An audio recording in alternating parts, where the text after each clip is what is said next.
মঞ্চে উপস্থিত কালেরকণ্ঠে কুড়িগ্রাম জেলা শাখার সভাপতি, সাধারণ সম্পাদক এবং মানবিক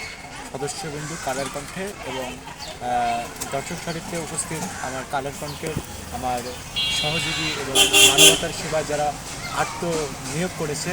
আমার বন্ধু কালেরকণ্ঠের সঙ্গে সকলকে আমার সালাম, আসসালামু আলাইকুম রহমতুল্লাহি ওয়া বারাকাতুহু। আমি প্রথমত সকলকে ধন্যবাদ দিতে চাই এবং প্রথমত